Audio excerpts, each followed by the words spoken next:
Talk some college ball. My buddy Nile Lawrence Stample.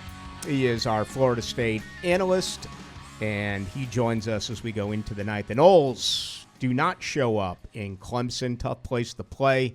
They lose 24-10, but again, just a ton of destruction. So many self-inflicted wounds.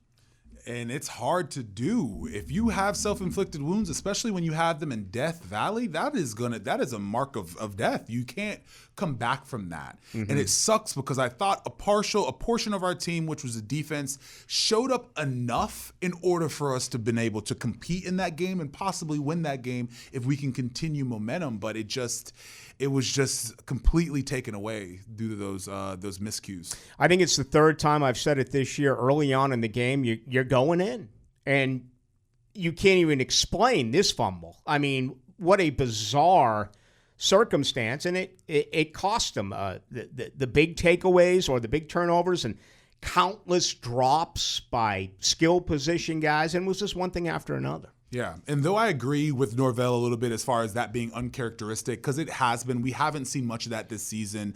I'm just wondering if the pressure is starting to kind of bleed from Norvell to these players, especially when you go on the road. You have to, even Jimbo, when I was there, he would have these psychological, these people come in order to kind of give us these tests to help us be ready for the moment, to help us realize when the moment is happening and what we need to do in order to be prepared for it and to actually execute. So some people think that it's not necessarily the Norvell's fault that some of these guys drop passes and stuff like that, but it is on the head coach to make sure these players are prepared to not only play well, but to execute when it is that they're needed. Give us an example of something that, I know you tweeted it out, that Jimbo would say to you guys, and again, it was a totally different scenario where you were a very successful program and you had won a national title. But when there was adversity, what would he say? Yeah, he would always tell us, and it was funny, I was sitting in a huddle, I was like maybe like my sophomore year,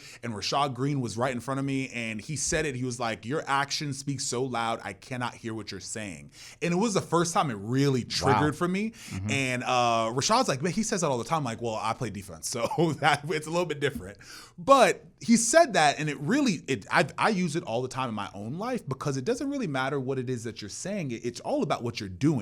And for Norvell to come up and talk about on this press conference saying that he wants to win championships and he has in the past, it's just it shows a little bit of a disconnection from what's important and what it is that the fans really want to hear from him right now. Florida State a loser 24-10 in Death Valley. Again, 2 of their next 3 out on the road. They'll be home Saturday night against Virginia Tech. Now Lawrence Stample won a natty in Tallahassee. Also played with the Cleveland Browns, and he is our Florida State analyst. The comments made by Mike Norvell yesterday absolutely, simply, completely blew me away. All right, it's one of two things. Either A, he knows that he's not going anywhere. He's been told that by the administration. Or 2, he is going to be fired in 3 weeks, and he's just trolling this fan base. I don't know which one it is, but regardless, it's not a good look for the fan base. It's not a good look. No one really wants to see that or hear that when we can't actually win in the ACC, which is one of the worst conferences right now in college football. We are not doing well. The ACC as a whole is one of the easiest conferences to win in, and we cannot seem to win at all. So it's hard to even listen or talk about a championship right now. Yeah, I understand coach speak, and I understand saying things, trying to push buttons, maybe play it out through the media. But when you're 2-12 in your last 14 Atlantic Coast Conference games, you haven't won on the road since the Florida game in November of 2023. Why would Mike Norvell tell people he's won a championship and that he's going to win another? Why would you even make that statement when fans are at arguably an all-time low? It doesn't seem, again, it seems like maybe there's a disconnection, but also maybe there's nothing else to be said. Maybe it's more or less, let's look at it at a more of a higher level and be able to talk about it as I know what you guys want. I know what's being asked of me. And that's what it is I want to talk about instead of being like, oh, the same thing every single game. But regardless, it is not something that you want to hear. And if we cannot figure out some way to win a ball game, we cannot begin to discuss championships. Right. I have felt all along, even with the losses, that this team has been playing hard. Did that change Saturday night? Did you see some situations where maybe some guys are beginning to check out? I don't know.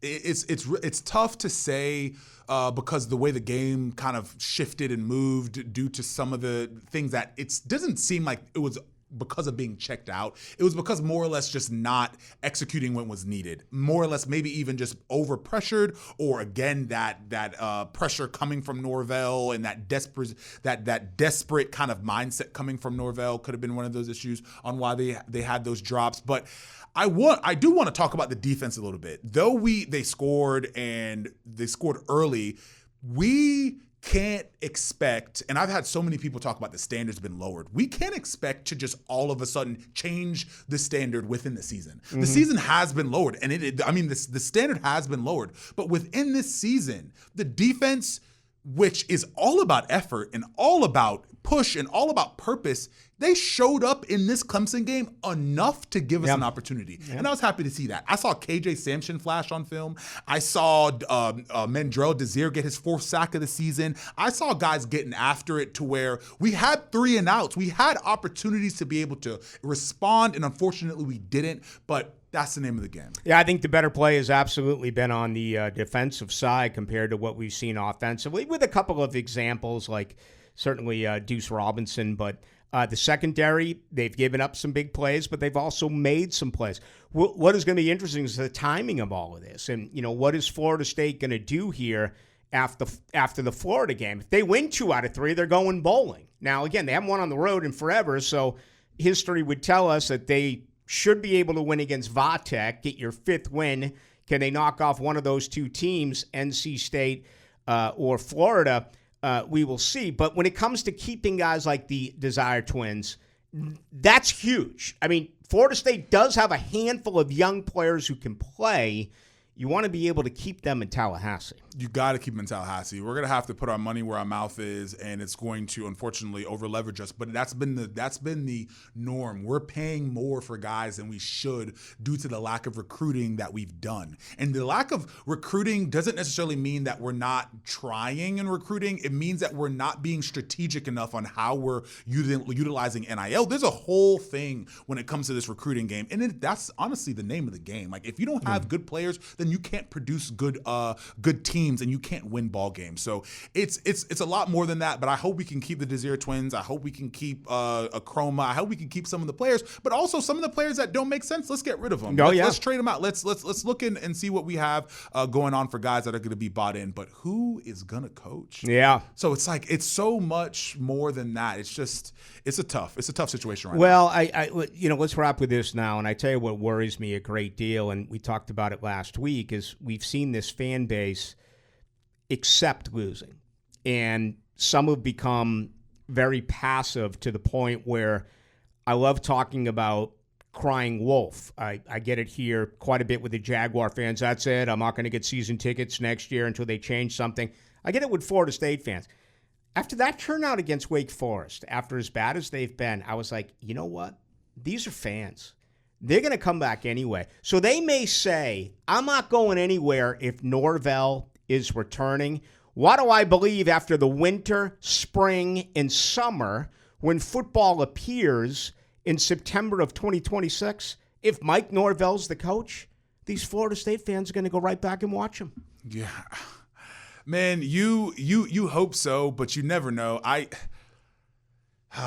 There's so much turmoil going on right now, and you just have to play it day by day and see what happens. But there may be a move prior to the season. We'll see what happens, but I hope so. I think it's going to be a day-to-day right now for Florida State. Talking about Vatech really quick, yeah, I think that there's a good opportunity to win this ball game, but just to note, they do have 2 road wins, one being Cal in overtime, one of them being NC State. Both of those have actually made and won ACC conference games, so though that this may be a game, they have won on the road. That is something to note. This is going to be a game that we're going to have to still play well for. We're going to have to do all the things, and we're still going to have to come ready to go. So I'm hoping we can pull out this win, but again, it really feels like we're kind of in purgatory right now just because we haven't been able to make a move there. But nonetheless, it's all Gold Nose. Yeah, Kyron Drones has really said it's not that difficult of a place to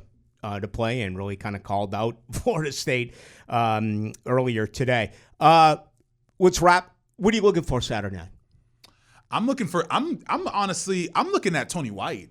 Okay. I heard something that was interesting, and it was possibly moving Tony White to an interim type situation, then offering him to be the head coach. And some people don't like Tony White, though the 3-3-5 may have been somewhat of a blunder halfway through the season. For the fact that you're able to get these guys to buy in, to play as hard as they did in Wake as well as in Clemson, and defense being an only effort, it is completely all effort on the defensive side of the ball. Tony White's a solid coach. Like he's a solid coach. So I would be happy to see that. And I'm watching Tony White right now to see how he responds. I think offense will respond just because the pressure won't be as high. And I'm hoping we can pull out a win, not just because of bad calls or not just because of a holding penalty or some things that we saw from Wake Forest.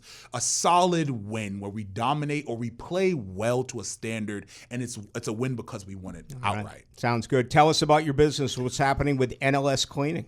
Yeah, man. The holidays rolling up, getting that busy time of year for us. If you need your house washed or anything cleaned up prior to you getting the lights on the house for the holidays, give us a call, 904-708-8802. You can reach out to us on our website at nlscleaning.net.